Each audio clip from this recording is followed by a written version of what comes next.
What up, YouTube, and everybody out there tuning in to the Heated Waves podcast? I'm Mr. Bradley. I'm with my dude, T-Ball. What up? And we're talking the Kansas City Chiefs and the Texans game here today. Yeah. T-Ball, why don't you hit them off? Yeah. Texans 10-6 going into Kansas City, coming off a pretty big win last week. Not a big win, but, a lucky still a good win. It was a good win. They move on to the next. They play Kansas City. Kansas City, obviously, that number 2 seed. Houston coming into Kansas City. Basically a rematch of Week 6. Yes. Where Houston had beaten the Kansas City Chiefs at home 31-24. Patrick Mahomes still had a great game that game. He was 19 for 35 on 273 yards, 3 touchdowns, and a pick. And he was injured.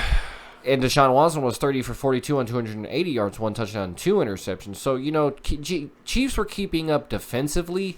It's just that what was killing the Chiefs at this point was the run game by the Texans. This is when they didn't have much of a run defense, too. And look what happened. Yeah, with the addition of Suggs, that's going to help a lot. But look what happened when, Houston, when they played the Bills last week, the Bills shut down the run.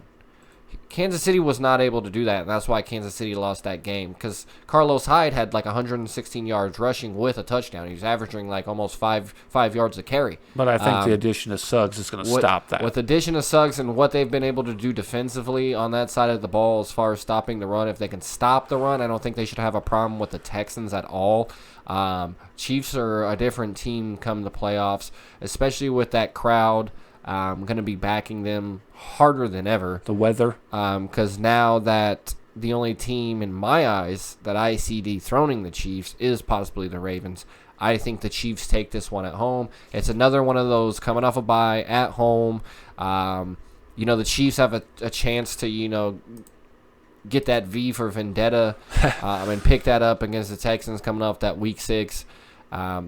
Patrick Mahomes is a scary guy.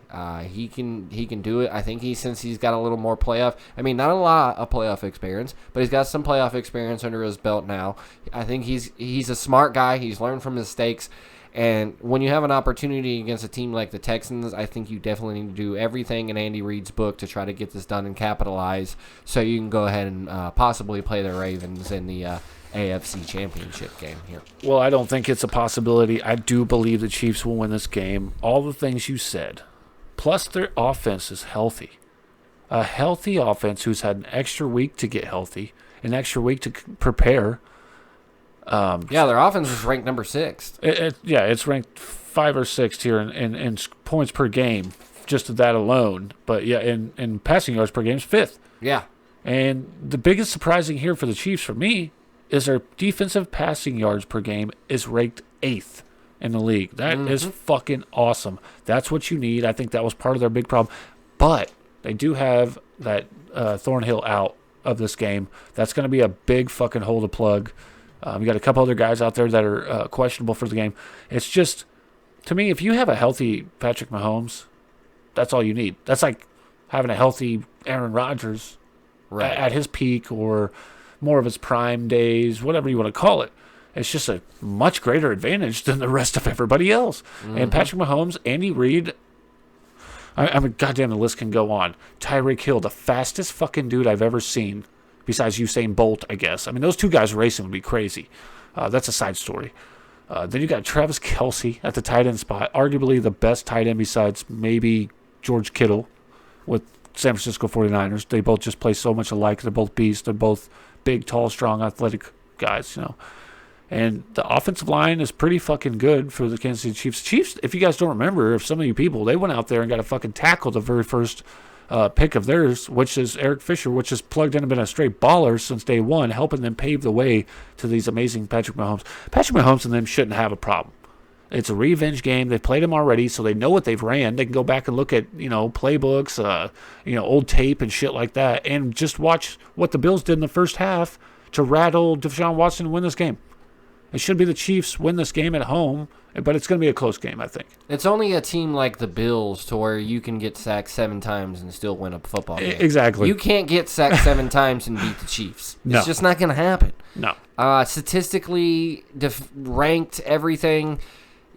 the Chiefs have them except for rushing. The offense is all top 10. I think if the Chiefs just stop the run, get some pressure to Deshaun Watson, you can rush that middle linebacker. Just rush the middle linebacker. Reggie Ragland. Put some pressure on to get him out, flush him out, and Terrell Suggs. Stop the run. Stop the run. Kansas City should have no problem in this game. I mean, honestly, I don't know. I think Patrick Mahomes will have a little struggle, a little problem with the pressure from J.J. Watt. But backside of that, I think he can outrun every linebacker on that team speed-wise. I think, yeah, that's why I'm not. He can outthrow anybody. J.J. Watt was a presence with Josh Allen. Josh Allen's he's a young guy, a pocket passer, and he's a young guy, and he's young. Patrick Mahomes is a scrambler. So Patrick Mahomes can sit in the pocket and scramble. And make those awkward fucking body throws. He can scramble away from J.J. No Watt. looks. I'm not worried about J.J. Watt at all. Well, you better be, because he will come hard. I know he's going to come. He's going to be on. He's going to be in on some plays. I don't take that for granted at all. But like I said, they've already seen them once. So any mistakes, I think Andy Reid's going to try hopefully and fix those mistakes. There's a possibility Houston could take this game if the Chiefs play as soppily as they do against some of these teams they should have actually beaten this year. Don't take the Texans lightly. Like I said, the Chiefs have had a real rough time with the AFC South. I've said it before, I'll say it again. Yeah, they had a pretty shitty record this year against 50% of their losses were against AFC South teams. Which was 4 losses. I mean, and the Titans are still in it. So even if the Chiefs do beat them and somehow the Titans beat the Ravens, the Chiefs got to play another AFC South team. A team that's already beat them. So, yeah, good luck to the Chiefs. But I don't see a problem with the Chiefs getting this one done. Statistically, they should be able to at least beat them by a touchdown or more. Yeah, Patrick Mahomes, I look to see him put up 300 yards in this game. He did last time. And throw a couple touchdowns and have no mistakes in this game and come out the victor. Now, if the Chiefs are on the road in this one, I'd give it to Houston. Right. Because it's tough to play there, and the Chiefs are just statistically not as good on the road as of lately. But that's who we got. We got the Chiefs, man. Wishing our home team luck.